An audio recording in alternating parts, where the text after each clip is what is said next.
I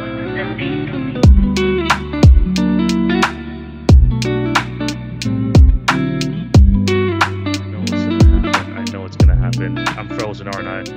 Yeah. Okay.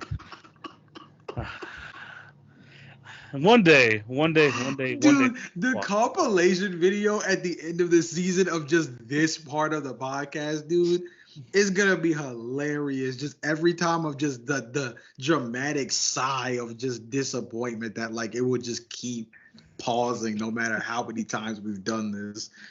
It's hilarious. Look, Skype has done so much for us, but as of late with this whole beginning of recording shit, I can't. You know, it's getting on my bad side right now, bro. Oh my god, That's bro. been The testing. end of the season compilation is gonna be too funny. Oh my All gosh. right, man. Let's get into this. Count me in, and we're gonna get into this episode. All right, man. 3, 2. Welcome, beautiful people of all ages, shapes, and colors, to another episode of the Hit Your Free Throws podcast, where we encourage you to stick to the basics. I'm one of your co-hosts, TV, aka the Knockdown Jay. Aka the TV on basketball, alongside my co-host, the Knock Jay, aka the Knockdown Jay. How's it going, my guy? TV, we took a week off and he left the intro last week. Come on, TV, let's lock up, man. Everybody who is listening, let's clear this up. TV is just still mesmerized by Wemby mania and winning pizza at Toronto Raptors games that he just cannot collect himself. So TV, how are you doing today, my boy? Like you said, eating a pizza, loving life right now. Raptors won their third straight game. Dark Up Pizza Party coming soon, my boy. This guy's a character. Yeah, forget about the Wemby Mania and stuff like that. Forget the Raptors winning. We rebranded. We freaking rebranded like everything. New logo. You're gonna see on this video, new thumbnail. Jay, everything's changing so quickly, so fast, and this is only after the All-Star break. Yeah, man. I mean, this is something that we've kind of sat on for a while in terms of the idea of rebranding, and not because there was anything negative or anything wrong with what we had going beforehand, but we just want to be able to bring a new style coming into this second portion of the season as we push towards the playoffs. I mean, this is a season in itself, and I felt like that's kind of where we wanted to go with it as well. So the rebranding, being able to change the logo, new additions to the logo also coming later on, not necessarily this season, but we have many ideas moving forward. But that's just one of the few. But also moving the Daily Picks Challenge over to the Hit Your Free Throws podcast page, just as an easier way to make it where people can keep up with the Daily Picks Challenge every single day, know both of our picks, see them in the same place, keep up with the standings. Because look, man, it is always neck and neck around this time of the month for me at TV when it comes to these picks. It hasn't been a single month yet where somebody's got blown out. It's been down to the wire where it's literally the last day of picks to determine who wins the month. TV's been on the right side of history more times than not. But I'm trying. I'm out here trying. Yeah. But it's only the start of the rebrand, man. We have so much different kind of content coming. The postseason is really going to open that up. I'm going to start writing obituaries for teams soon because let's be honest. Your favorite team might not make the postseason. I could be talking about myself. I don't want to get into that right now, though. But, but there's like a lot of different unique content that we definitely plan on bringing. The rebrand is the start of that.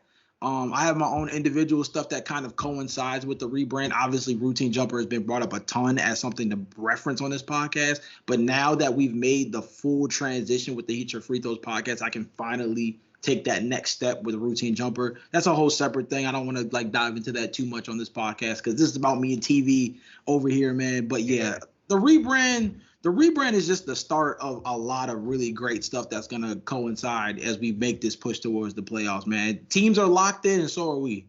Yeah, we're 100% locked in.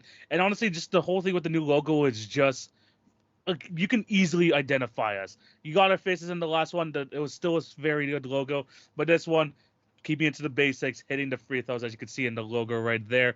Me and Jay, we're always trying to keep it basic here, and we're going to keep doing that every single week for you going into the postseason. You know, we're going to come out with the awesome content, and of course, you're going to see a lot more, like we mentioned, on our TikTok, Instagram pages. But check out the YouTubes too as well if you want to catch some even just our different segments going on, even more in the YouTube shorts, all of that stuff. A whole lot of stuff is coming from the Hit Your Free Throws pod. Just be on the lookout for that.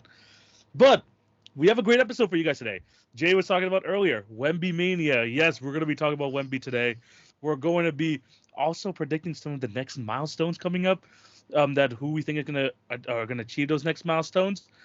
Also, we're actually going to be bringing back a segment we did last season. We're going to be trying to rewrite the script for the final part of the season. We're going to be doing that as well, and of course, we're going to end off with the quiz and draft. You know, you are the hit your free throws podcast when you have the quiz and draft at the end. But before we get into this episode, we do have to plug our socials. Make sure to follow our individual socials down below at the Routine Jumper at TVN Basketball. Those can be found in the description.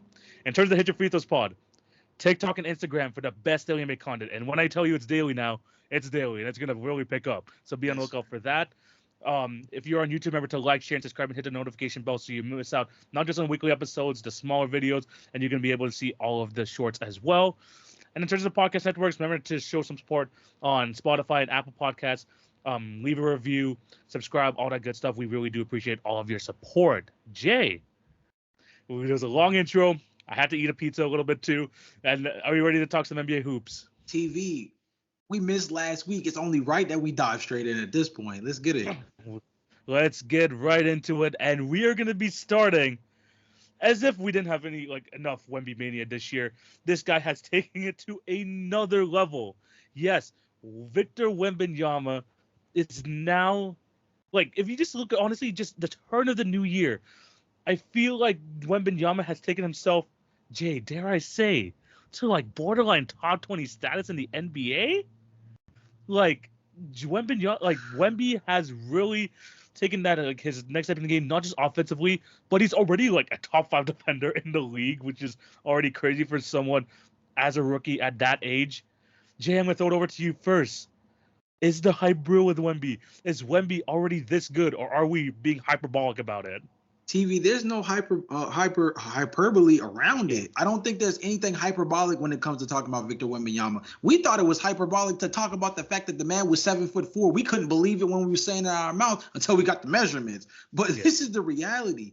I had to do some digging on my own because you mentioned the turn of the year, and that was really the switching point to me. The turn of the year was when Pop finally started to kind of play Victor Wembanyama on this semi-minutes restriction. It wasn't necessarily super enforced. You know, he still has a couple of 30-minute games, high 20-minute games in there, and so on and so forth. But most importantly, moving him over to that center position, right? Yeah. And since the start of the new year, Victor Wembanyama is averaging 22.8 points per game, 9.9 rebounds, and 3.7 assists in 24 games since the turn of the new year. Those are borderline all-NBA numbers by themselves, averaging a near double-double.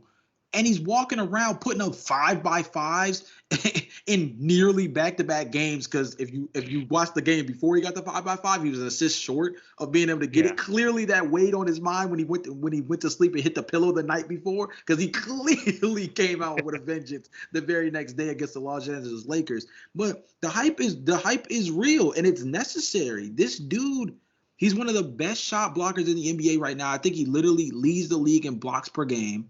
Yeah. He is easily one of the most effective and most impactful on-ball rookies this season. And that's saying a lot when you think about a lot of the guys that we've gotten to see really shine throughout this year, right? Brandon Miller has really kind of grown into his own as an on-ball threat. Scoot Henderson kind of coming along after a really rough start. Amin Thompson is walking around with the Houston Rockets looking like he averages 6 dunks a game. The dude just lives on the highlight package, right? Yeah. Yet Victor Wembanyama, I mean, a month and a half ago, we were talking about Chet Holmgren being so impactful for this top of the Western Conference Oklahoma City Thunder team. And it's almost like, despite the gap between the Thunder and the San Antonio Spurs being so wide, I hate to say this, but I think when we're talking about looking at Victor Wembanyama versus Chet Holmgren, that gap might be inverted. Yeah. Just a little bit. It's not close, bro. I'm sorry, Chad. I'm sorry. We really tried vouching for you for the first 2.5, 3 months, man. But Wemby really, especially like you said, at the turn of the new year, really just broke it wide open, and it's at this point hits to lose. I mean, you talked about all those stats. I had those stats up as well in terms of him, his points per game and everything at the turn of the new year. But another thing to mention, and you didn't mention here, 3.5 blocks per game, including 10 Yes, double-digit games where he has 5 or more blocks. Yeah. Double-digit games. One of them was a 10. One of them was a 10 block game, and I was there. Wemby is like, it's absolutely insane. And then people try to test him here and there. It's like, oh, there's no way he can get this. There's no way he can get that. Nope, he'll just block every single shot attempt possible. And I seen that firsthand. This guy's absolutely incredible. But yeah, when it comes to Victor Wembanyama, all this talk about him, all of this comparisons, they're real. They're real. And all that hype that he came into this before the season, oh yeah, they weren't kidding. This guy is a generational talent. Now, is he gonna be like the KDs or the Lucas of the world where he is an offense all to himself? No. But you know what he does have? Historically great defense. Jay, when you look at the Spurs defensive rating, it is like in the bottom 7 of the league. 119 defensive rating. You know what it's at when Wemby's on the court? And this is on the minute restriction, mind you. It is like in the top 3 of the league. So the difference, so it's 119 when Wemby's off the floor. It is like 107.5 when he is on the court. That is number 1 in the league by a big margin in terms of like difference from like on the court, off the court defensive rating. By the way, second place is Yusuf Nurkic. I didn't realize that he was that big of a factor defensively for the Phoenix Suns. But Victor Wembanyama, when he's on the court, he makes a massive defensive impact. And it's getting me thinking. And then this is the same thing for Chet too, because his defensive impact has been massive for the Thunder as a number 1 seed. Are we gonna have 2 rookies in Defensive Player of the Year considerations already? I know that Wemby's, again, the Spurs are really bad, but when you check the numbers when he's on the court and off the court, it's staggering. It's absolutely staggering. And I think like that has to like have some sort of weight towards it. The fact that at 11.1, the difference between him on the court and off the court is absolutely crazy to me. And Chet is like doing just as like very well defensively as well. But yeah, Wemby's insane. And the fact that he already looks like one of the best defenders in the league, and I'm not even being hyperbolic about it, says a lot to like his ability as a rookie. Yeah, but I think something else I want to kind of like piggyback on, but kind of like double down on is I don't think we should just kind of poo-poo the idea of him being like a high volume offensive threat either. Like from what we're already looking at, like 27 a game. He can easily average 27 a game. But the thing is, it's not just the idea of what he can do. It's about what he's already been able to do all over the last month and some change in terms of giving us the insight of that capability. One of the most important things that I've noticed is the fact that he has not been afraid to put the ball on the floor and be aggressive about searching for his shot. TV, when I was going through some of the statistics in terms of his field goal attempts, he's got a lot of above 15 shot games in here. He's got a couple of 19s, a couple of 21s. Like he is making sure that on this Spurs team where he clearly is the best offensive player, shout out to Devin Vassell, who I think has also progressed relatively well. But Victor Wembanyama, let's be honest, is easily the lead guy on this team. And based off this shot attempt numbers, he is making it well known that he understands that he is the lead option. You know how this goes with generational talents, a la LeBron James, for example, right? Who is a guy who we understand could sleepwalk into 30 points, but he almost becomes so unselfish within the game because he plays the right way, because he views the game in a way that others don't, that it kind of dilutes what his real capabilities are. Not Victor Wembanyama, bro. Let me tell you something that I just found that I found super intriguing, but also kind of encapsulates this even more than just his shot attempts. TV, right now, Victor Wembanyama's usage rate is exactly 32%. That's tied for 5th with Donovan Mitchell. He's only behind Luka Doncic, Giannis, Shai Gilgeous-Alexander, and Anthony Edwards. Guess what's in common with all of those guys? These are all guys that are playing for a championship down the line. These are all guys that are going to be looking at real postseason moments, and these are all guys that have had their fair share of MVP conversation this year. Each of them, including Anthony Edwards, when the Minnesota Timberwolves were like clearly head and shoulders above everyone else in the Western Conference for like a short little period when they were on their run. Anthony Edwards was getting his due as well. Maybe not as like a top MVP candidate, but definitely top 5. But all these guys, Luka, Giannis, Shea, all MVP candidates as we speak, and Victor Wembanyama is right there on par with them in terms of usage percentage. He clearly wants it offensively, and I think the only thing that's holding him back is just the efficiency aspect. And even that is slowly but surely reeling itself back in because he's not taking the weird threes. He's not taking the unnecessary, highly contested situations. He's playing better basketball, and he's doing so within a construct where the talent around him doesn't uplift all of this greatness he has been feeding us over the last month and some change. Yeah, man. He's even again. We've been like begging for the Spurs to get him a point guard. Even without a point guard, this is what he's doing already. Like even without like a true point guard. This is why we want Trae Young on this team. By the way, this is why a lot of people want Trae Young on the Spurs. Because if you imagine his passing / scoring ability paired up with Victor's, you got something special brewing there. And hopefully, fingers crossed. It looks like Trae's time in Atlanta is slowly winding down, especially after the surgery he's getting on his finger, which he just got successfully today as the day of recording. But if he ends up on the Spurs with Wemby, man, that could be something special for years to come. Hopefully that could happen. But honestly, just the fact that they could potentially get a future point guard for them, hopefully this offseason, whether it's Trae Young or someone else, was really going to help like Wemby and really help him reach his potential, because you already know that like another year of growth with these guys, the defense is going to get better. They're going to get more guys that fit in within the system, and Wemby's just going to continue getting better, more comfortable in his offense, and he's going to get even more comfortable if he can get someone like Trae Young on the team.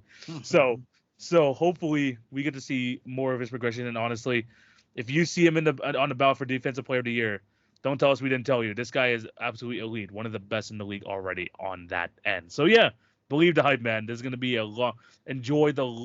hopefully the long career of Victor Wembanyama, and we get to see his greatness shine through our TV screens for many years to come.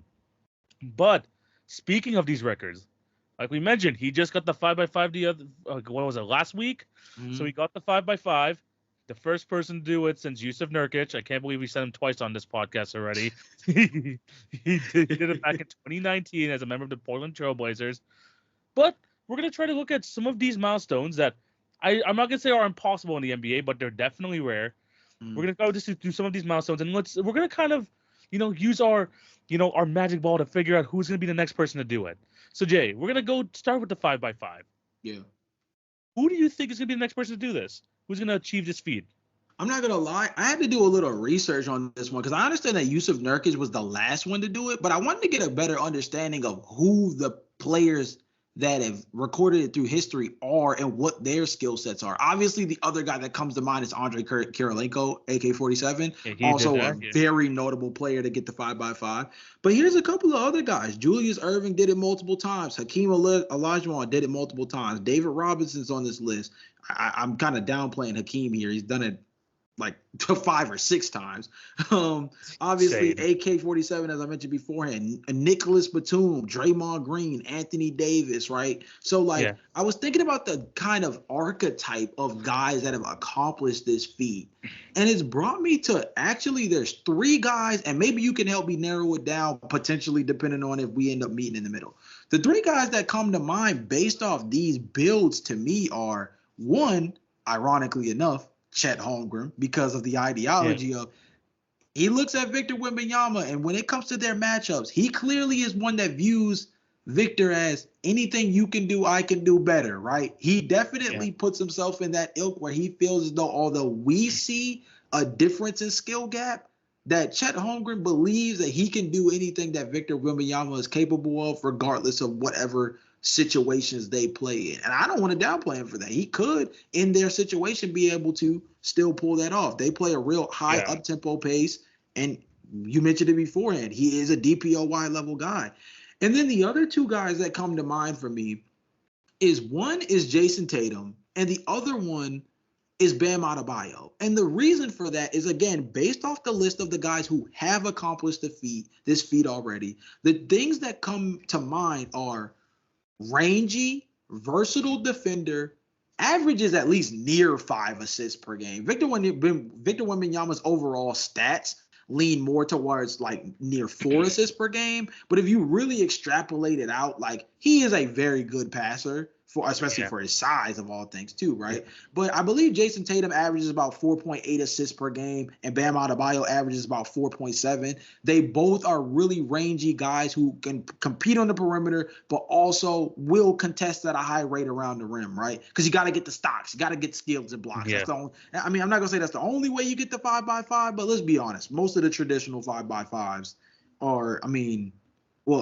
yeah, pretty much in general, to get the 5x5, you got to, the stocks part is, I think, arguably the hardest part. Yeah, it's the hardest. Yeah, I think that's more of what I'm trying to say is the stocks part is the hardest aspect of being able to get the 5x5. So I think that their ability to be rangy on the wings and also still be like decent rim defenders for their positions is going to be the most important part. Wembanyama being able to play center field, and step up on the perimeter is the thing that kind of like unlocked this whole thing for him. Because the 10 points, 10 rebounds, let's be honest. I mean, that's like, light work. That's light work. Yeah. Light work. The assist part, that was kind of interesting. It was nice to see him kind of like really well distributing the ball. But the stocks part, I think, was just the most eye-opening part of it. So the three guys I have are Chet Holmgren, Jason Tatum, or Bam Adebayo. If I had to pick one, I think I actually would go with Chet, hilariously enough. Interesting. Funnily though, honestly, like none of those guys made like was the one guy I chose. I'm gonna I'm gonna actually kind of pick holes on a couple of them. For me, like Chet, he definitely has a chance to do it. I think the stocks will come to him pretty easily. Like we talked about, he's an elite defender already at his age for his team as well. So I think that's gonna come like one day or another. The rebounds, we'll get there. The points, we'll get there. It's just the assist for me that's going to be a bit harder for Chet, just because he doesn't have a lot of time on ball with a lot of the guys he plays with. So that's going to be the tough part. Right. Unlike Wemby, who, I mean, you want the ball in his hands on the offensive end because he's just so ridiculous on that end as well. But that's going to be a tough part for him. Jason Tatum, on the other hand, the rebounds, assists, points, easy. The way he plays on the perimeter, steals actually might be a possibility. It's the blocks for me because he already has like Porzingis around, Al Horford. Those are the guys who are going to be really contesting around the paint. He might have to get some lucky with perimeter shots being blocked and stuff like that. But at the same time, getting the blocks is going to be the hardest part for Jason Tatum. Out of anyone on your list, I think Bam Adebayo kind of has all of that together because we know he is an elite defender. We know that he is able to jump the passing lanes and get onto the break. The rebounds are there, the points are there, and he is one of the better passers for someone at his size, like you mentioned earlier. So Bam Adebayo is an all-around guy, and you kind of need all those abilities to get the 5x5.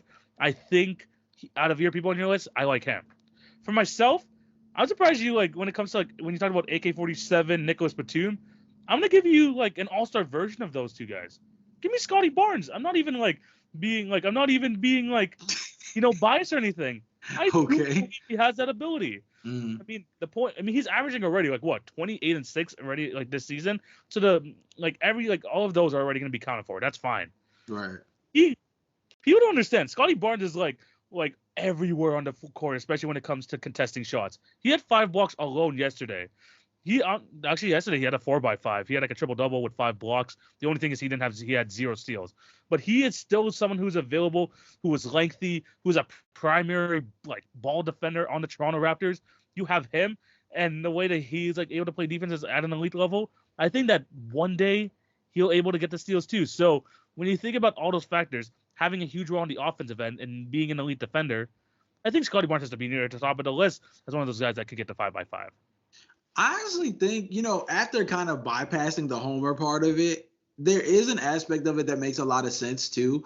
I thought the biggest part that would kind of worry me about Toronto was actually him getting assists, strictly with the fact that you guys struggle to shoot the 3 ball. But I'm looking at it right now. You guys are 3rd in the league in assists per game. So Darko's system is pass. This is unreal for the Toronto Raptors how well they're passing the ball. Yeah, don't get me wrong. When you watch the game, you definitely start to notice the ball movement, but you wonder with Scotty Barnes and particularly the on-ball presence of being able to move the ball around and get knockdown shots from others around him. That would probably be the part that worries me the most. Believe it or not, I actually think the stocks part for Scotty isn't the part that worries me. I think it really is the passing aspect of it. The hardest thing, now, don't get me wrong, you guys are definitely top of the league in terms of assists, but I would make an argument that the play style is definitely more tough shots made.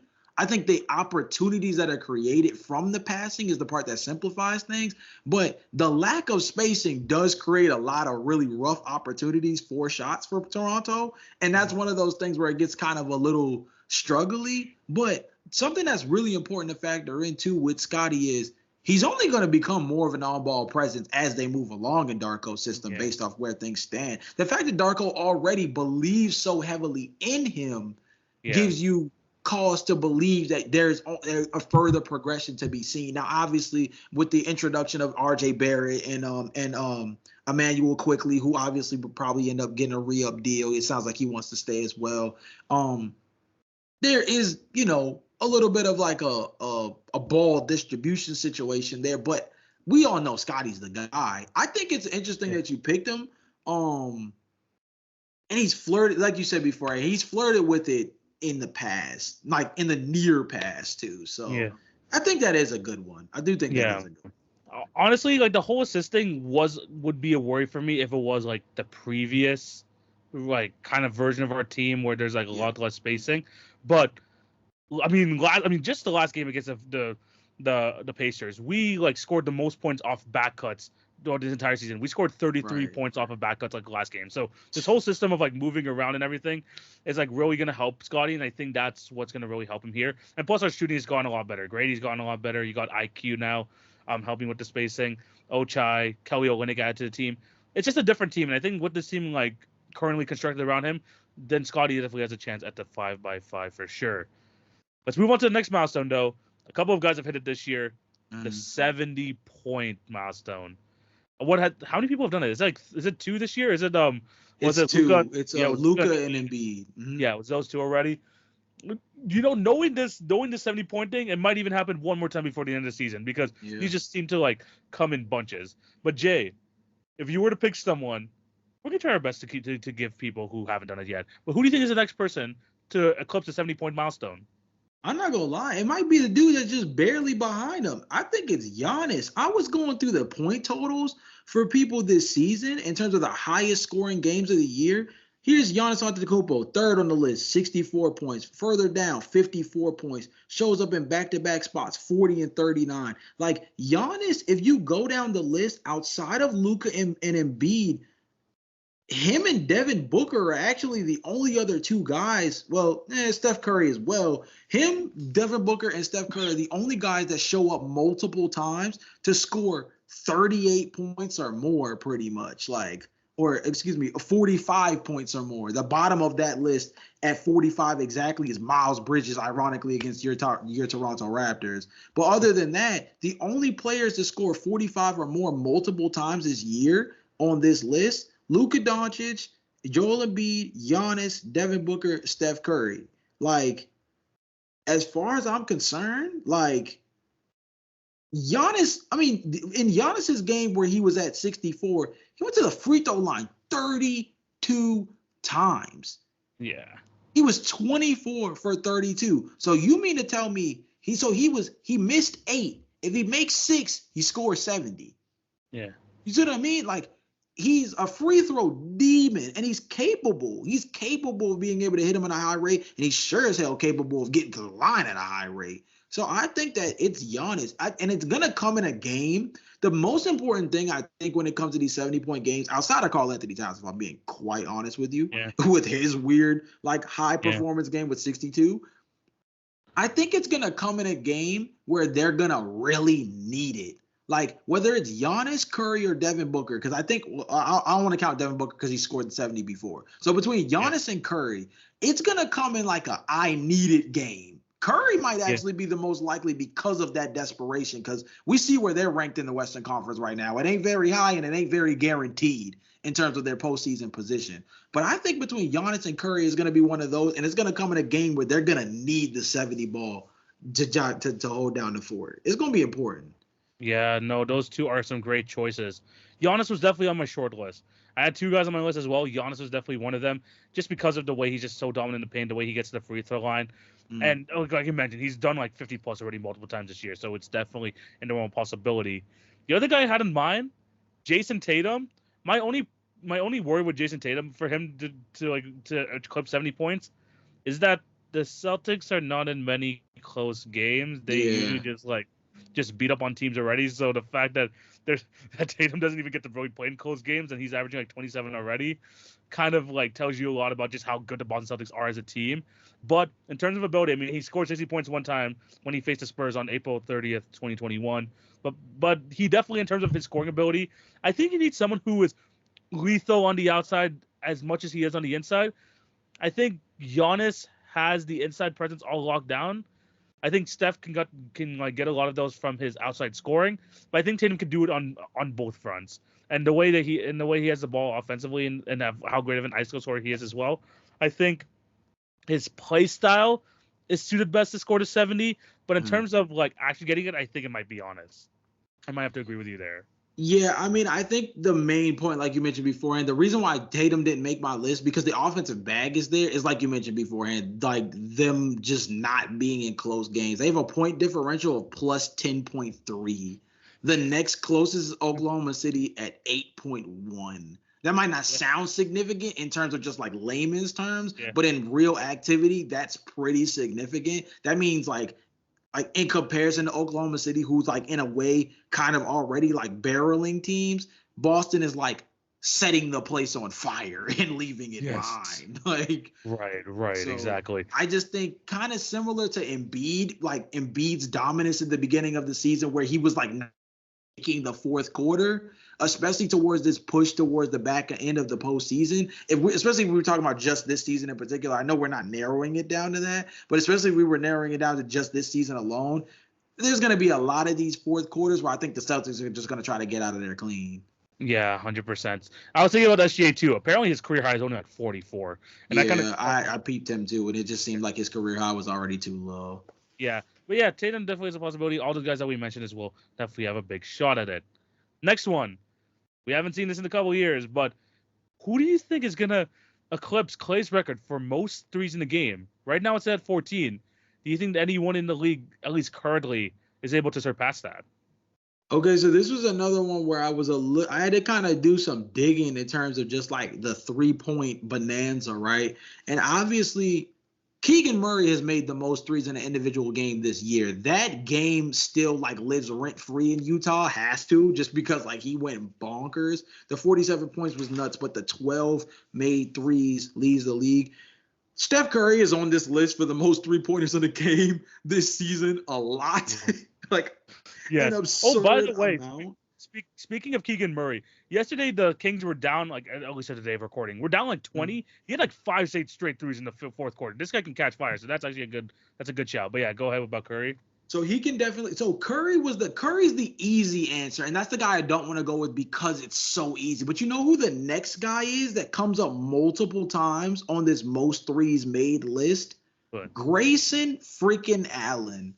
Grayson Allen as a 3-point shooter might have one of the better green lights this year in terms of being able to get him up at a high rate. And he's being allowed to, and he should. I mean, if you look at the overall composition of the Phoenix Suns, outside of Devin Booker and Kevin Durant, to a lesser degree, who hasn't necessarily been healthy on the floor, they need offensive shot generation. And Grayson Allen has been able to step up in a real way. I think the easy answer is to pick a high volume 3-point shooting, like all-star caliber player, Steph Curry, Donovan Mitchell. Who's another like 3-point volume? Tyrese Halliburton probably is another like interesting name, right? But I think it's a guy who's allowed to just have a torch and his whole forte is to let that thing burn. I think that Grayson Allen, who again, like I said, actually is the only other person to show up multiple times on this list. I think if again, I did my list based off like narrowing it down to like could it happen this season, but like based off the circumstances, he has one of the greenest lights in the NBA from beyond the arc especially as a role player outside of like Sam Merrill for like Cleveland right now, who has like completely lost his mind and is shooting it from the parking lot. Yeah, I mean, it's definitely a good choice. My only problem with the Grayson Allen thing is like he can really only get threes like one way, which is like off ball skates and just trying to get open, moving off the ball. And I guess in a way, Klay Thompson does that too. But he's just such an elite shooter that he can even do it on ball. So it's really tough. I mean, like you mentioned Keegan Murray, he was on my short list. This guy can get hot in a hurry, and his jumper makes it so it's um, he's just super efficient at it. He could just get us and get him up like quickly. I think he's definitely one of the options. But I had to think about again. I'm looking I mean I think you're looking at maybe stats as well, but I was looking at overall skill sets and for players that can maybe do it in both ways, through catch and shoot, through off the dribble threes as well. And there's one guy I thought that could really do this at a high level if given the green light to. I think Tyrese Maxey could do this. Tyrese Maxey, I do believe. Interesting. I mean, he's like top, I think 6 or 7 and 3-pointers made this entire year. I think Okay. that, so I think he's like he definitely has the green light when it comes to shooting the three. His career high is only 9. It is only 9 3-pointers made. But when you look at the way like the 76ers operate and the way that Tyrese Maxey plays, he is one of the best 3-point firstly catch and shoot 3-point shooters in the league. He's like over 50% on catch and shoot threes, and then with the ability to, he has a bag in terms of dribbling. That step back, that side step three that he has is kind of butter at times. Is definitely able to make at a high rate. I think Tyrese Maxey, there'll be one of those games where he'll explode for 50 or 60 points. I think that he definitely has that in his bag. It's just hard when you have Embiid on your team. But there's going to be a game. I mean, Klay Thompson got it with Steph Curry on the roster. There's going to be a day where Embiid's going to be like, yo, Tyrese Maxey's on fire. Let me just get him the ball and let him keep cooking. I think there's going to be one of those games like that. And even though maybe we haven't seen like a double-digit game from Tyrese Maxey, I think his skill set allows for this record to be broken that way. So I would say my choice, play style-wise, I think Tyrese Maxey could do it. That definitely wasn't the Tyrese I thought you were going to go with, but I'm interested to kind of see how that plays out because I do think the volume is there. The other thing not to sleep on when it comes to these kind of things in general is also how much these guys are on the floor. When we talk about all these milestones, Tyrese Maxey is definitely like, if not leading the league, he's like top 5 in minutes played. It is not close. Like he's definitely like in that echelon of like this dude only leaves the floor when it's time to get a breather and then pop back in. Like Nick Nurse kind of is brought over the Tom Thibodeau-esque style he was playing around with you guys in Toronto the last season or two. And he's definitely kind of rolled over with Philadelphia in that way. And he's entrusted Tyrese Maxey to be able to play within that. And it's really worked out so far this year. The only pushback I would give about the play style thing is we do have to remember Klay did get the 60 on 11 dribbles. I'm not going to say that play style does or does not dictate whether or not this is feasible, but I think the real thing when it comes to hitting 14 threes is just going to be about whether or not you're a knockdown 3-point shooter from distance.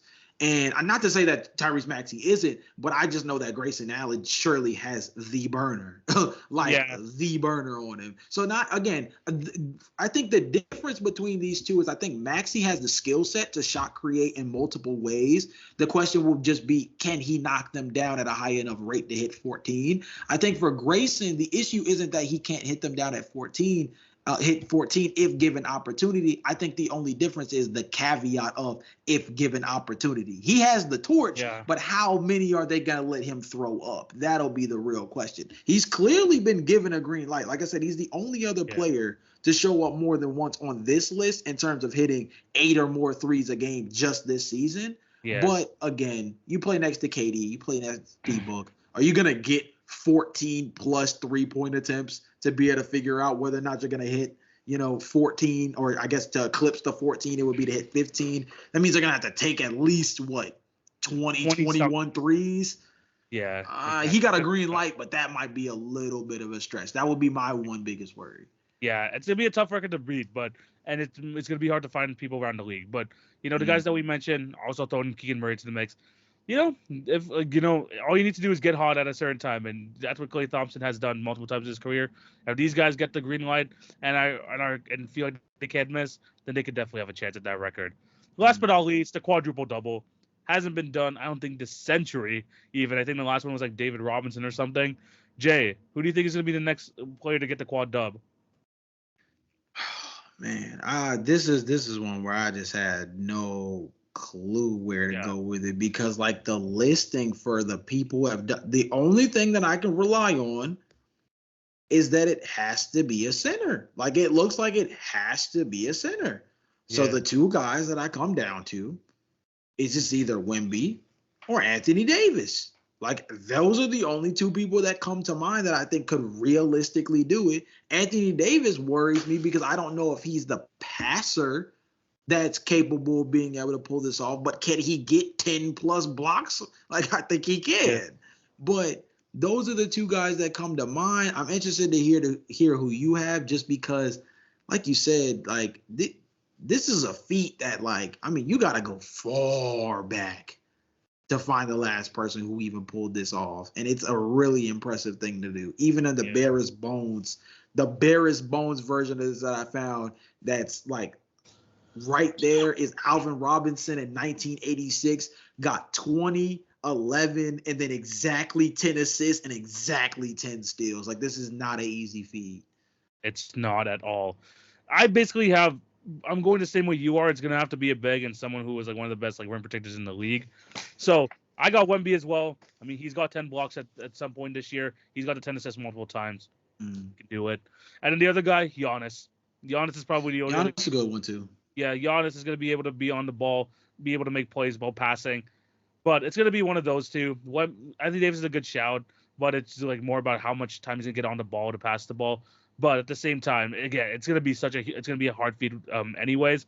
So if anyone's going to do it, I think these three guys are probably the best chance of getting it. Let us know down below what you guys think. Who do you think has the best chance of hitting all of these milestones? 5x5. You got the 70 points, the 14 threes, and of course the quad dub. Let us know down below what you guys think. Moving on. Jay, we're bringing it back. On our second episode ever, I'm going to throw you back, guys, to last season. In our second ever episode of the Hit Your Free Throws podcast, we decided to rewrite the script for, what was it? I think it was like the final 30 games of the NBA regular season going into the playoffs. And man, that episode was a lot of fun. And we're going to do this again this year. But before we do that, Jay, let's take a trip down memory lane and see what were some of our script, like the scripts that we wrote for last season at the end there. Jay, you came up with 3, I came up with 2.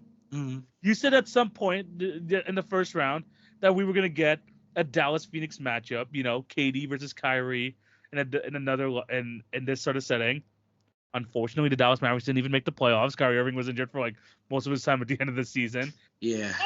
The dream was there. The dream was there. Well, this one was also a dream as well. I said that Wemby was going to end up in Utah. I said that. True. I remember that. I mentioned that Wemby's going to end up in Utah. French big to French big. I should have seen it. Which is funny because you also said here that you got Wemby to the Spurs as part of your script. Of course. As well. You got Wemby to this as part of your script. There you go. So that's probably the only one we got right. Next. Actually, no. Kind of. We're going to get to another one. I said I was following the Kings bandwagon. I said that they were going to be like the Atlanta Hawks / Phoenix Suns and make it to the conference finals. Hey, to be fair, they were one game away from being the Warriors, and who knows what happens after that. True. Yeah, they were one game away from being the Warriors, but yeah, they got eliminated in the first round, so that clearly didn't happen.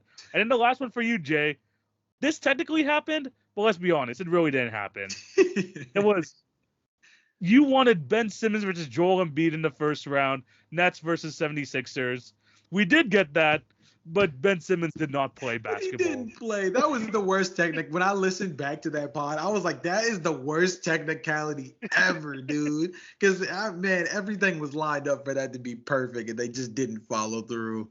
Yeah, it was the whole Ben Simmons was not ready to play, yada, yada. Then the Nets got absolutely destroyed by the 76ers as they got swept 4-0. So, Jay, we're going to run it back this year. We're going to have 5 probably between the two of us to figure out what type of scripts are we writing up for the rest of the season. And Jay, I'm going to start with you. Name me a storyline that you want to see that the NBA script writers would love to see played on the big screen for us. The LA Clippers. This is my very first bullet point for the NBA script. The LA Clippers are going to make a real run. Not some of these bump their head on the Western Conference finals, don't make it, fall just short, lose Kawhi Leonard way too early. None of that. The LA Clippers are going to finally put it together And I think that they are going to be the number one roadblock ahead of the Denver Nuggets, who a lot of people are already picking to come out of the Western Conference. I pulled up the bracket as of today, and as of today, the Clippers are A, not in the Denver Nuggets bracket right now, and B, in a very interestingly set up bracket in terms of where they would be playing as of today. First off, they will be playing against the Phoenix Suns. TV, I found a really little interesting stat on the season about that, by the way. Yeah. The Clippers have won their last 4 straight matchups against the Phoenix Suns. Not saying that the Suns are going to get swept or anything, but clearly the LA Clippers might have their number a little bit. Yeah.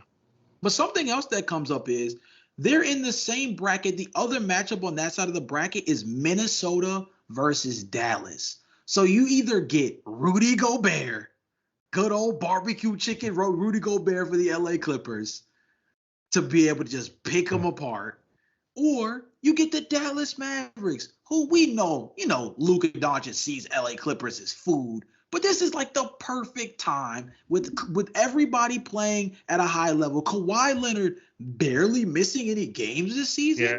Dare I say, very efficient health across the board for the most part for the LA Clippers this year.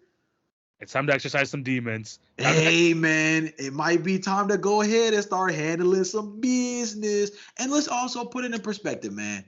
They just got a new rebrand. They're already showing off, flexing the new court for the new stadium that's opening next year. The best way that the LA Clippers can go into next season with that new stadium is to be able to tell themselves that they were playing in the Western Conference Finals, or dare I say the NBA Finals, before opening up what will arguably end up being one of the most expensive rebrands in sports history. Perfect way to be able to open up the new dome for them, and a perfect way to be able to end this season going into an optimistic offseason that once before the year was looking a little bleak, if we're being honest. Yeah.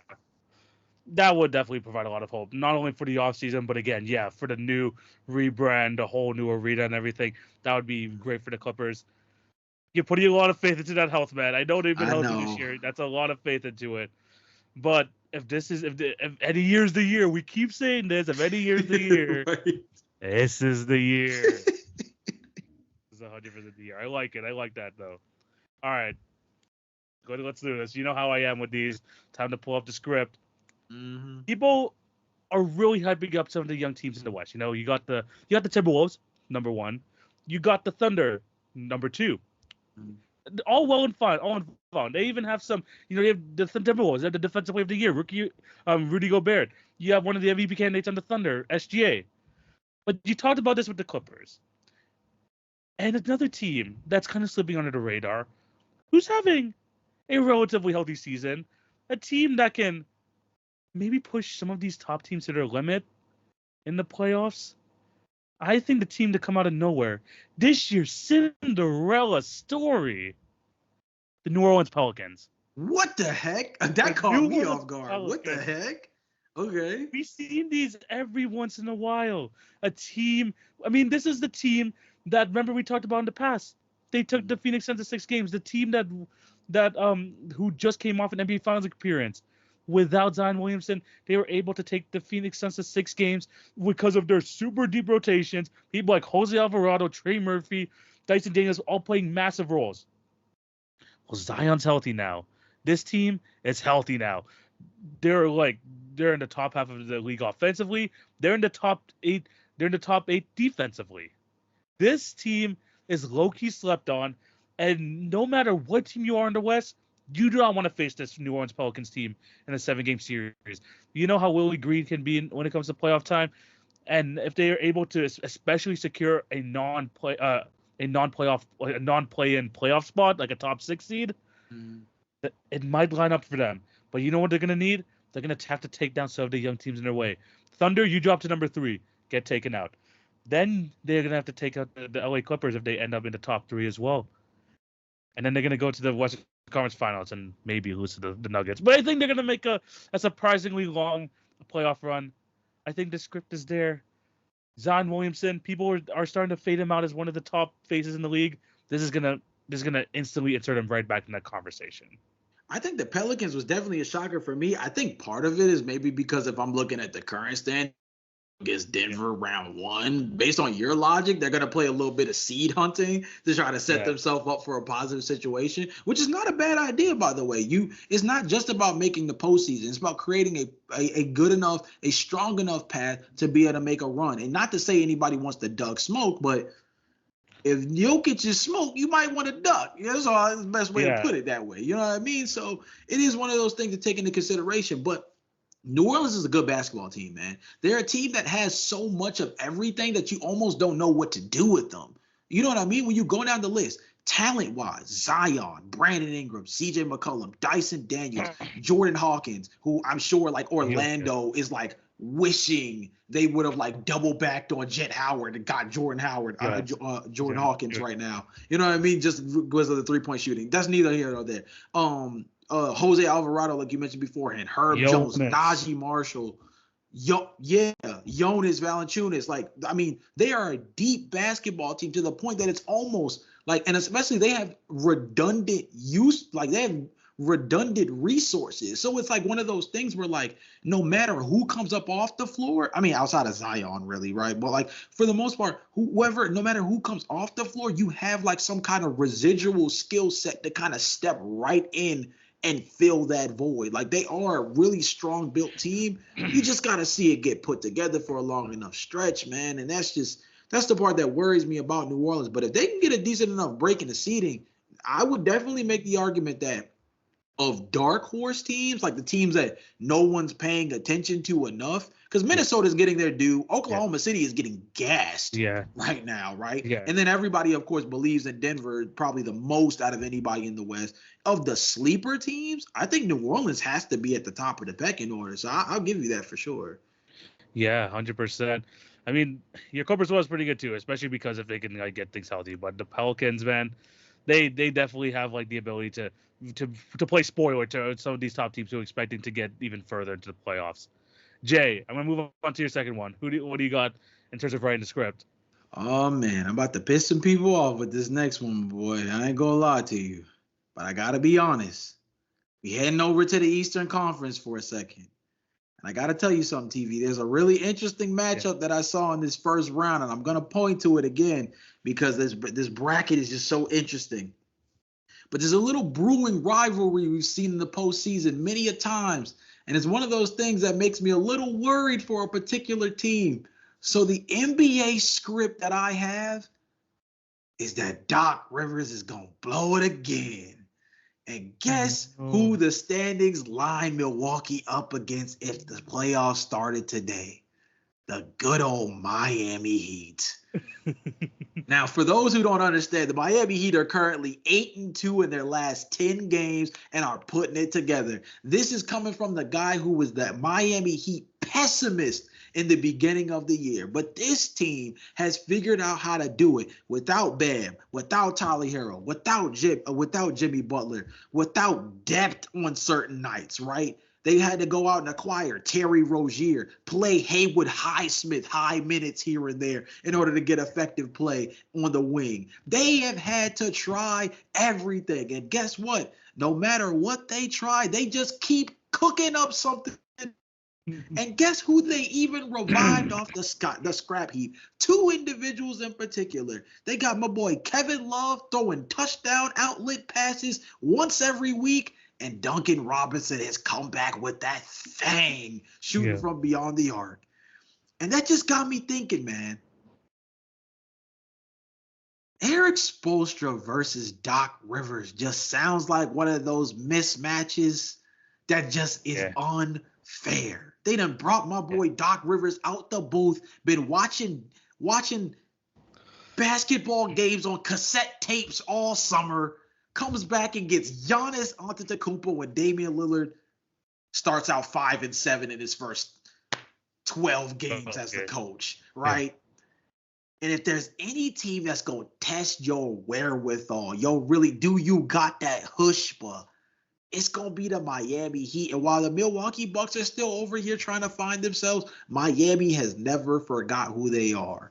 So I'm going to say that Miami is going to make the Milwaukee experiment finally fall on its face with the final pin drop on top of the firing Adrian Griffin passed the ball to Doc Rivers by the Miami Heat, folding Milwaukee in 6 games. This is hilarious, man. Because look, man, the Miami Heat is crazy. The Miami Heat have played spoiled to so many teams in the past. Doc Rivers has seen it a lot firsthand as a coach. But Jay, I'm gonna take it a step further. That's terrible. I'm taking it a step further. Let me hear it. The Philadelphia 76ers right now, they're falling. They're falling in the standings. Tyrese Maxey's doing all he can, but the Embiid injury is really hurting them. They're like 1 game ahead of the Heat. I truly believe Miami's going to even jump the Philadelphia 76ers. No. First round matchup, they take down the Knicks. I do believe that. Second round matchup, the Demons come back to haunt Boston once again. Jimmy Butler versus the Miami Heat taking on the Boston Celtics. Wow. Now, Boston has lost to Miami both in the bubble and last season. If they really want to show us they're legit, take down those Demons. This is the perfect time. This is the best you've had. You have the plus 10-point differential. But you know who's not afraid of any of that? Jimmy freaking Butler. Yeah. This Miami Heat team is not scared of anything. So when you're coming up in here, you take what? Maybe you end up sweeping the Orlando Magic. Oh, have some fun there. Once you get that reality check of Jimmy Butler at his time of the season, mind you, the first 50 games don't count for Jimmy. That doesn't count. When playoffs start, you're getting a fresh Jimmy Butler. He's gonna haunt your dreams again, and you're gonna lose in the second round. Boston has tried everything possible to try and take him to the next level. But what if none of that's enough? And what if you can't escape that demon known as Jimmy Butler? You think that he's going to haunt the Milwaukee Bucks again, which he has been in the past? Boston still has yet to exercise that demon, and I think that's going to continue here. Miami Heat move up to the 5th seed, play spoiler to the Knicks again, and then play spoiler to the Boston Celtics. Dang, who would they play? Who would they play in the Eastern Conference Finals at that rate? What, like Cleveland or Milwaukee? And then they could take. Basically, what this means is, this is feeling like another Miami Heat Finals run. I'm kind of right. That's what I'm thinking. Like in my mind, I'm like, that means the Eastern Conference Finals must be gravy. Maybe it might even. Am I predicting another Miami Heat Finals run? Is this where I'm going with this? Even in my head, I'm like, oh my gosh, am I going this way? Yeah. Whoa. We might have to table that. I can't wait to see what the final bracket looks like, because that's nuts. That is crazy. Wow. Like we mentioned, Miami is not afraid of any of this, though. Miami is ready for this, and once every one of these guys start finding their footing. By the way, they just picked up DeLon Wright, and this guy had 13 and 6 yesterday. Another great buyout find from them. The Miami Heat team is ready, man. I'm excited to see what's going to transpire. But yeah, that's a good one. Doubling down on mine. That's a great way to get to our third one too, of all things. Yeah, that's crazy. All right, okay. Final one. What you got? All right, so the last one that I have is honestly another net negative one, but I think it's kind of hilarious how it's gonna all play out. I'm just using the current standings. Anything can happen, but I'm just using the current standings as they are, right? Yeah. The Minnesota Timberwolves are the number 1 overall seed in the Western Conference right now. If the playoffs started today, they would, of course, be going up against the Dallas Mavericks. My prediction is that the Minnesota Timberwolves are going to get taken out in the first round of the playoffs. But that is being nice in this prediction. We have to really, really wear it down, because it wouldn't be a script without some trauma, right? Yeah. So not only will the Minnesota Timberwolves lose? I'm going to pick them to lose in 6 games, 4-2. They're going to lose in 6 games, and it's going to be because Karl Anthony Towns Not again. underperforms Not again. But again. TV, the drama continues. When you factor in the financial aspect of the Minnesota Timberwolves, they will be forced this summer with owners who have currently been working layaway to pay for this team to make some very tough financial decisions after acquiring a really good but very expensive basketball team in the T-Wolves. And what they will be forced to do is they will have to be forced to find a new home and hopefully acquire some much needed draft capital from said Karl Anthony Towns. But TV, where will he go? You're going all the way here? What is going on? TV, not only will they move Karl Anthony Towns, but they will force him to exercise some demons of his own because he will join the team that needs to move off like the 3 centers they already have on their team and will be traded for very much nice compensation in the form of draft capital and rejoin his old head coach, Tom Thibodeau, with the New York Knicks. No. Yes. No. Indeed. My guy laid out the whole demise of Karl Anthony Towns to the point where he found him a new home. He found him a new home already. I'm not gonna lie, bro. That one took like 20 minutes to like put the whole thing together. No, bro. You know what I thought you were gonna say at the end there? I thought you were like, this is gonna be the guy that the Thunder finally splurged their picks on. Oh my god, no! So I'm gonna be honest. When I was going through Fam Smo's trades, he was the guy. So the Thunder were a team I was thinking about because like the Lauri Markkanen thing kind of flopped. But there's a world where I think the Lauri Markkanen thing still can happen. Yeah, it can still got happen. one more year on his contract. Yeah. Because he still has one more year on his contract, and Danny Ainge has been really weird about committing to like a competitive team. Like they had a competitive roster before the All-Star. I mean, before the trade deadline, and then they just started moving everybody who was like effective for them once Will Hardy finally got a lineup together. So like I don't know what Utah is like committed to or not committed to. And Lauri Markkanen, although he is an all-star caliber player, like you do have to wonder, like, are they kind of just wasting the all-star tangibles of him at the moment? So he's still a guy who I think on one more year of his deal as an expiring could still get picked up by the Thunder. But the New York Knicks are not going to sit on that kind of crazy draft capital that they have for too much longer. And then when you look at the center position for them, Isaiah Hartenstein, a Jericho Sims, Mitchell Robinson, like they're stacked at center in terms of depth wise. But are any of those guys as talented as Karl Anthony Towns? No. And if you can even keep one of them to play backup center behind Karl Anthony Towns or next to Karl Anthony Towns, if you really want him to play power forward, even though we all know Karl Anthony Towns is best at center, but that's neither here nor there. That gives them an opportunity to kind of go ahead and use those picks to splurge. And let's be real.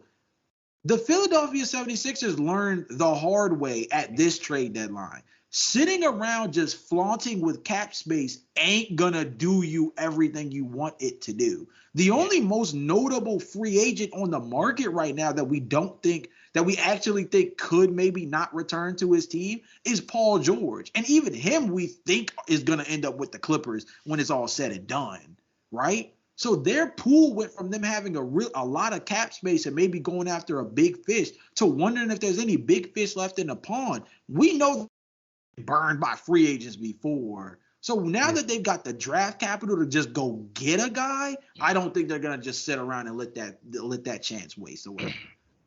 Maybe, but man, this man like not only like tore down the demise of the Timberwolves, but this guy said, you know what, it's all Karl Anthony Towns' fault, and decided to move him elsewhere. That is tough. Oh man. Here's my final one, Jay. And funnily enough, this coincides with the Celtics. So this is gonna kind of. Oh God. it's kind of collateral. I'm sorry, Celtics fans, but just kind of collateral. Right. In a way, you'll see what I mean. So Okay. Trae Young, unfortunately, is down with injury right now, out for Right. that kind of spells the end of the Hawks' chances, potentially even making the play-in. Because without Trae Young, I don't know how well their chances is going to be throughout the rest of the season. The Brooklyn Nets, they're folding. They're they're even like worse than I expected, and they're only like half a game ahead of the Toronto Raptors. The Raptors right now finally got their pizza. But there are 1.5. There are 3.5 games right now behind the Atlanta Hawks. Mm-hmm. What I been is the Raptors are gonna fight some of the Raptors of the ghost of Raptors past, and this is what's gonna happen. They're gonna make the play-in tournament, and not because we really want to. It's because of circumstance. Because the Nets are ass, and the Hawks are not gonna be able to figure this out without Trae Young. They go against Chicago. Get their revenge from last year's play-in game. Oh God. They defeat the ghost of Toronto past DeMar DeRozan along with DR DeRozan. Yeah, I mentioned you, DR DeRozan. We are taking you down as well. And then the Raptors face off against Pascal Siakam and the Indiana Pacers. And the Raptors will once again play spoiler because they want their Indiana pick to be as high as freaking possible. Let's move on to the lottery. We don't even have our pick anymore. Let's be petty as hell and move them into the lottery. Yo. And this is where the demise of the Celtics begins. Because I'm not saying the Raptors are going to beat the Celtics. Okay. But they're gonna provide, like they're gonna make it hard for them, and I think the Celtics are gonna beat them in 4-2, and this is when the doubts are gonna start to creep in about the Celtics. Like, how on earth did they lose the 2 games to the Toronto Raptors? And now they're facing their demon in Miami Heat.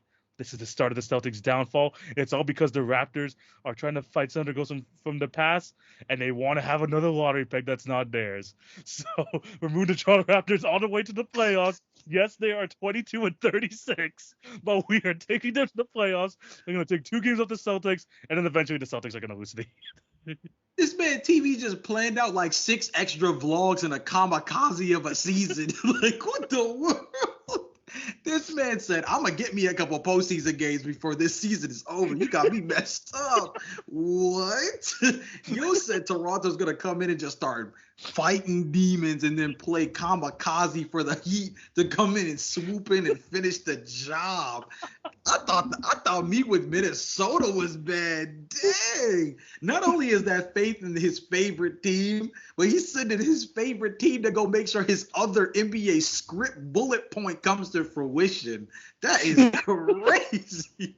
My man's connected. Yo, there's layers. There's the layers. Connected his points to send the Boston Celtics to the gulag. Jesus.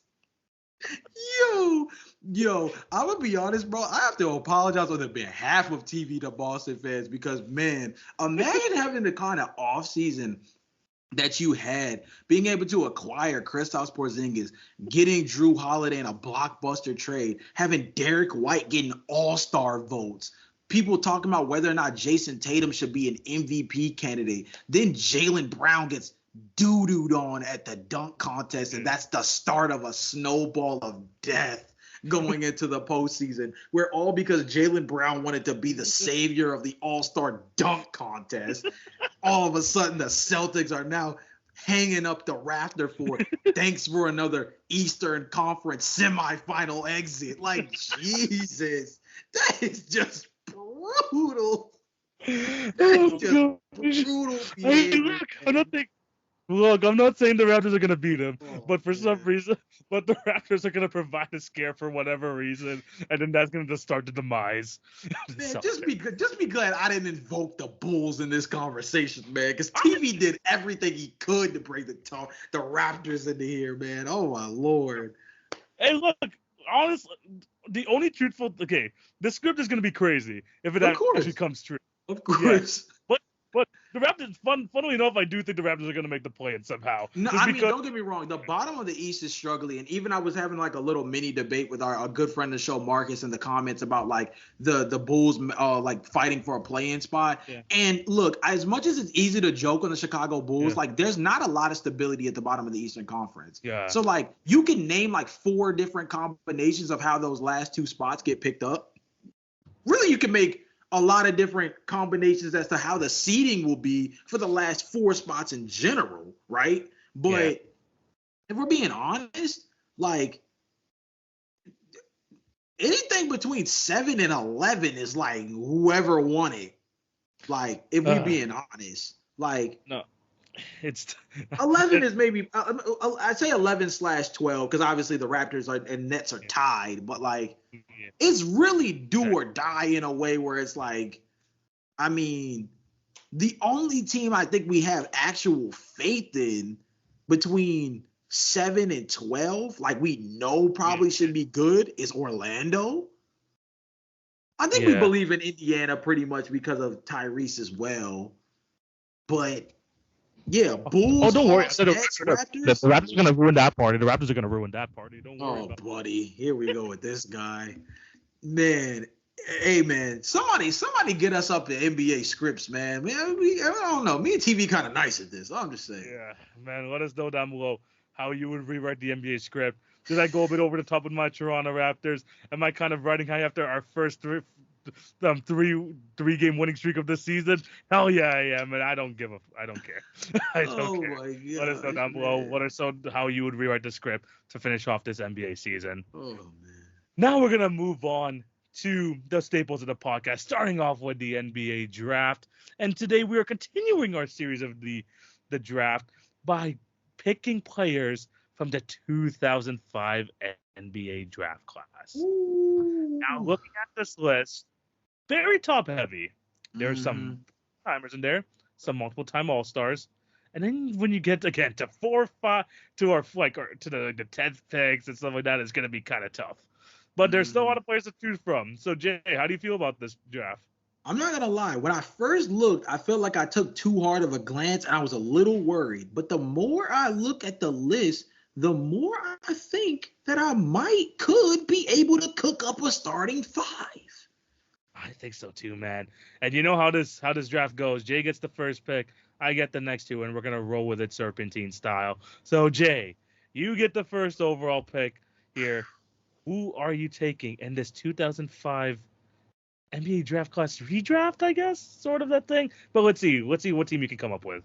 Hey man, all I know is I don't care how much of a Carolina fan. I'm not taking Rashad McCants to save my life. And Jesus. Marvin Williams, you're not getting drafted either today, buddy. But with my first pick, I am gonna pick a Carolina guy in spirit.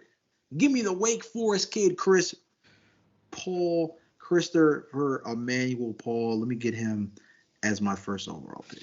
Yeah, that one was obvious. When you said another Carolina guy, I'm like, is this man gonna go with Raymond Felton in this first pick? Heck I no. like you swerve. There No. were UNC guys in this draft, though. That kind of excited me a little bit. Sean May? Sean May in this draft?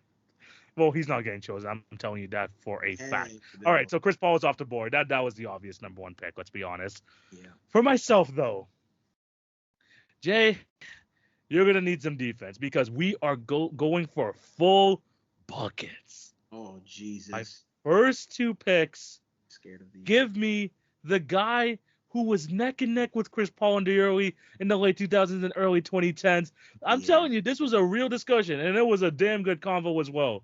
Give me Deron Williams to start off my 1. Let's revive that awesome matchup. And then I bring this guy up on the pod so much that I need to have him on my team. Give me Danny Granger. Yeah. Granger. I saw that one coming for sure. Yeah, he's one of my guys. Would even be even more killer in today's NBA. Let's be honest, with the amount of 3-point shooting we got going, he's an absolute killer in terms of scoring. So give me him and Deron Williams as my first 2 picks in this draft. I can't even be mad at that. I knew Danny was coming. That one I knew for sure. Darren Williams, I'm not gonna say that I didn't see him coming. Definitely like a BPA pick for sure. But like Danny Granger, I knew if he didn't get taken second, you were gonna get him for sure. Yeah. At some point. So the two guys I'm gonna get, the first guy I'm gonna go with is a dude that, like, if you talk basketball with me on the side enough, honestly, if you listen to this podcast enough, you might have heard his name come up enough. Let me get Monte Ellis from that 40th pick in the second round, man. You talking about getting buckets? I mean, Yeah, hey, exactly. come on, gotta evoke some baskets somehow. And don't get me wrong, Chris Paul gonna get his buckets, but I'm trying to use him as a distributor. Yeah. And as probably one of the best entry passers in league history, let me get one of the best on the block big men before he decided to go bowling. No. Let me tell you about the guy who was bowling before he was bowling. Let me get Andrew Bynum. Yes, I knew that was coming. I knew he was like the best big in this draft, but like by a certain amount. So I like those two picks. Monte, again, one of those. The streets will not forget this guy. If you knew him back in the day, you will not forget Monte Ellis. And pair him up with Andrew Bynum, like those two picks. Oh man, now it's time for my next two. You know what? I'm gonna solidify my front court here, and let us go with the ultimate white boy front court. Starting off at the center position, give me the Aussie. Give me the number 1 overall pick, Andrew Bogut, to anchor the middle. And then at the 4, people forget about this guy because he was a forgotten member of the Warriors. He was on that first championship team. Honestly, he was getting buckets before anyone else on the Warriors was getting buckets. Give me David Lee at the 30th pick. Dang it. David Lee was one of the top low post scorers back in the day, multi-time All-Star. Gotta go with David Lee. So give me him and Bogut and my front court positions. That is so tough because, like, David Lee is a really good pick at the 4. It's a really good pick at the 4.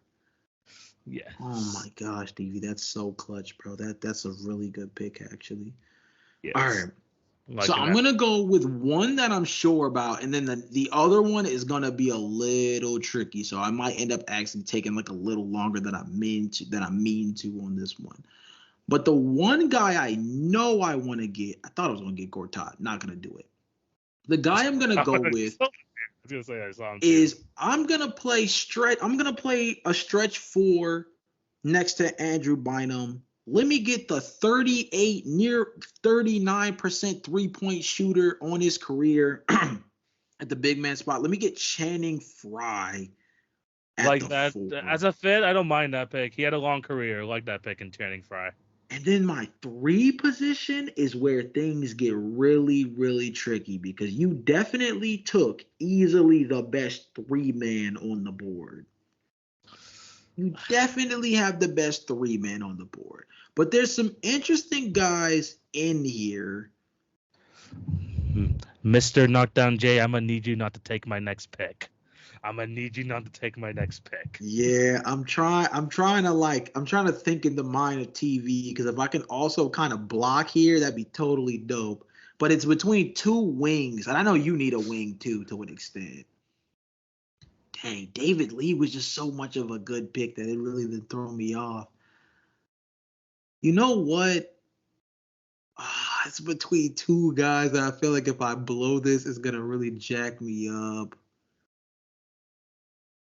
Who played longer? You know what? I don't even care. I don't care who played longer. I'm going to take Francisco Garcia with my 3rd pick with the 3 spot. That's not what I wanted because I'll tell you who I wanted after, but like that's who I'm going to go with. I remember Francisco for his time with Sacramento, but I also remember him a lot for Houston. Yeah. It's probably like where he mainly comes up. That's not the guy necessarily that I wanted. It'll be interesting to see who you take. I might have missed somebody, but that's the guy I'm going to go with. Oh, man. You know what, Jay? You almost had to make me choose CJ Miles. You almost made me choose CJ Miles. Yeah, that was the one I was trying my best to overlook. If you take who I think you're about to take, I'm going to be sick because that literally is the guy. He really is the guy. Man, this team's about to be a whole lot of fun because I need a wing. I need a guy that can play above the rim. And we've got one of the best guys in this draft class that do exactly that. Oh, Plus, okay. he's a microwave guy. Give me one of my favorite players back in the day, Gerald Green. Okay, so full transparency, I saw Gerald Green, and I just don't know if I considered him as a 3. I think that was my trick. He was my 2. He's my 2. He's my 2. Yeah, that's true, because you have Danny Granger. For me, I needed a 3 because I already have Chris Paul and Monte Ellis. We were gonna be if I had Monte and Chris, we were gonna just get smaller with him. The guy I was worried about for the wing was actually Ersan Ilyasova. That was the other guy I was considering. If you took David Lee at some point before me, I was going to go Ersan. Yeah, see, that's why the David Lee pick was so clutch, because I'm sitting there like, dang, man. Like, not to say I love the Channing Frye pick, but David Lee was like automatic from 15. So it was like, exactly, I mean, come on now. I mean, that was one of those things where he could space the floor, just maybe not as far out to the 3 on a consistent basis, but he could step out there. So you getting David Lee was like super clutch. But Gerald Green, if he was a 3, that would have definitely been the guy from a talent standpoint. But in terms of actual 3s, you guys tell me in the comments, Francisco Garcia, CJ Miles, Ersan Ilyasova, did I really fold? Like, not really sure. CJ Miles, I was going to choose him. Just shout out to all my Toronto fans, because if you know about CJ's PJs, this man was selling some pajamas to us back in the day when he was in Toronto. So I was going to choose him just for Raptor Pride, but if you left me with Gerald Green, I'm going to take Gerald Green. So he's my final pick. Jay, let's go through our rosters. Who do you have in your 2005 draft class team? All right, so for my 2005 NBA draft class team, I went with Chris Paul at the 1, Monte Ellis at the 2, Francisco Garcia at the 3, Channing Frye at the 4, and Andrew Bynum at the 5. Very solid lineup over there. For myself, I have Deron Williams running the 1, Gerald Green at the 2, Danny Granger at my 3, David Lee at the 4, and the man in the middle anchoring our defense is Andrew Bogut, NBA champion. How you feel about your team, man? I'm not going to lie, man. The more I look at it, I do feel like I might have folded with Francisco. The well was dry. I mean, you can make the argument that at least from this group, CJ Miles, well, no, CJ Miles wasn't that much better of a shooter than Francisco Garcia either. So, like, out of the group, Ersan Ilyasova has the best 3-point percentage, but I just remember Francisco being that guy with the torch. Like, especially with Sacramento, like, I just remember him being more of like a knockdown shooter. So I might have folded. I might not have. Like I said, you guys let me know in the comments, because I'm not entirely sure. But that's the one pick that I'm just like a little fuzzy on. But this draft did not have a lot of 3s. There's not a lot of wings out here. There isn't. This is why we can't choose players like, who do we got here? Raymond Felton, Jared Jack with a solid NBA point guard. There's some solid guards here. It's just that we don't want to litter our team with guards. So Lou Williams was in here, but like I already have Monte Ellis. You know what I mean? Yeah, like exactly. Stuff like that. Don't worry. I was thinking of putting Lou Williams in my 2, but at the same time, when you have a small backcourt, you want to have someone who can at least be a little bit athletic on your team. So more for a fit. Sorry, Lou Will. I know Lou Will is probably the next best up there, but I did add him onto my team. But let us know down below which team is better between mine or Jay's team. Jay, we have moved on to the final segment of the show, and it is time for the NBA quiz. And today we're going to do a topic that we haven't really discussed before. Jay, we're both in a fantasy league. We both did a fantasy draft at the beginning of the season. So let us see how much you've been keeping up with your team, keeping up with the fantasy numbers. Because I'm going to be asking you for the top 10 fantasy players in terms of total points this year. So in terms of total fantasy points this year, I need you to name me the top 10 NBA players in fantasy, basically. Let's see how you can fill it out. So if you know how fantasy works, there's a lot of emphasis on the all-around game, the assists, field goal percentage, 3-point percentage, all that good stuff. So to keep all of those into effect, who is in the top 10 total points? Remember, total points. Yeah. This one's gonna be tricky because fantasy be playing on a different kind of scale. Let's think. Gotta be my boy Shea. Gotta be in there. He is at number 6, total the 6 most points. There's some really obvious ones in here. The deeper you get into it, it might be a bit tougher, but there's definitely some easy guys.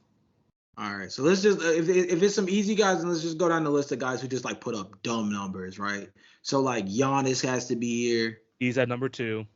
Tyrese, Halliburton. I forgot this dude now, so we gotta. He is actually number 12. He misses out on the list because he's got injured. Dang it, forgot about forgot you missed a good amount of time. What about like Kevin Durant? Kevin Durant is number 11. That's brutal. Okay, Jokic. Number 1 on this list. Is Jokic. Embiid still in the mix? He's missed too many games, unfortunately. Yeah, I kind of if figured. it was average points per game, Embiid would be like number 1 with a bullet. But it's because I'm doing total points, he is not on this list. Yeah. Okay. Luka. Luka at number 3, so you got the top 3, and you also have SJ at number 6. All right, bet. So like, now I gotta factor in like how many games you played. What about like Steph? Steph is in the top 15, I believe, not in the top 10. Dang. D-Book? D-Book not in the top 10 either. Dang. Somebody who's been oddly healthy. Anthony Davis? Number 5 on this list, Anthony Davis. Cool. Oh, another oddly healthy Kawhi? Kawhi's not on this list. I know he's in the top 20 somewhere, but he's not. Dang, man, that's brutal. Okay. Oh, Victor Wembanyama, number 9. Yeah, number gotta 9. be in there. Who's some other ones who like been balling? Did LeBron make it? He's at number 10, LeBron James. That's super clutch. Okay, how many am I missing? You are missing number 8, number 7, and number 4. Ouch. Okay, we still need some more buckets. D-Mitch? D-Mitch is not on this list. Wow, this is brutal. I'm telling you got like all these guys. Were they all-star this year? One guy was an all-star snub, I will say that. The other 2 made the all-star team this year. Laurie, not Laurie. What? Oh my lord, this is impossible. Anthony Edwards. Anthony Edwards is not on this list. No. I'm surprised you haven't said this guy. This guy's putting up dumb numbers. Again, I don't know how he didn't make the all-star team, but he's putting up dumb numbers. Oh, DeMontis. It's a bonus. He's number 4. Yeah, it's ridiculous. Yeah. Like 12, by the way, 20, basically 13 rebounds a game and 8 assists, and he's still not all-star. Okay, NBA. Yeah, double demon. Don't understand that one at all. That's crazy. He's at number 4. You're missing number 7 and number 8 now. Dame is number 20 flat. Damn. Yeah. My bad. Damn. So that means Brunson can't be that much higher than him. Brunson is at number. Oh my gosh, he's actually lower than I thought. But yeah, he's not. He's not here. Maxey's number 19. Wow. Okay, I gotta really get my duff now because I'm starting to. These are 2 wings. Remember, these are guys who are current all-stars this year. 2 wings, current all-stars. I feel like I named most of like the really PG. Not PG. I swear you're looking at like kind of like one one conference. Yeah, I am very. I mean, the Eastern Conference All-Stars were kind of but I mean. Yeah. Dang. I mean, how many people did? I mean, how many people? Jason Tatum at number 8. Okay, that makes sense. Well, how many more spots am I missing? You're just missing number 7, and you complete the list. We still in the East? Yes. All right. Can't be Jaylen Brown, is it? Not Jaylen Brown. I didn't think so. That would be like way too. Kristaps is too injured, right? Not Kristaps. Yeah, he didn't make the All-Star team. That's right. Who am I missing? Who am I missing from that dang East team? It's not Bam. Bam snuck in. It's not Bam. You've been disrespecting this man all pod. Let's see if you. Wait, all pod like this pod? Yes, you have. Okay. Because I was about to say the answer cannot be Julius Randle. It cannot. No, it cannot be allowed. No.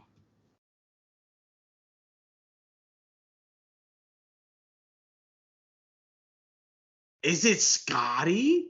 Scotty Barnes. Get the fuck out of here. Oh my God.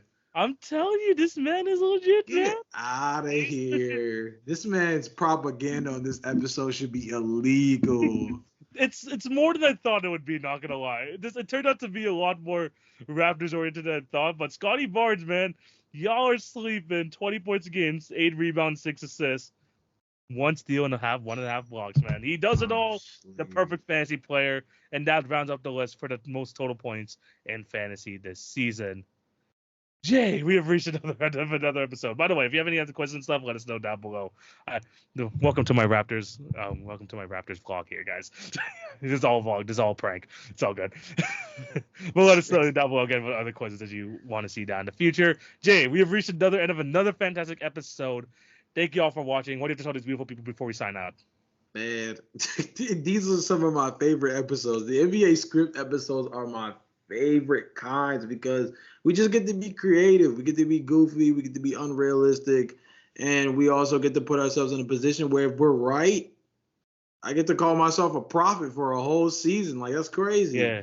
So I enjoy those the most. And like I said before the podcast started with the rebrand, man, the whole goal is just to continue to be as creative and unique as possible. I know our phrase is like, stick to the basics, but it's the basics in the sense of making sure that we educate on basketball, but also provide entertainment. We're not going for hot takes. We're not going for clickbait.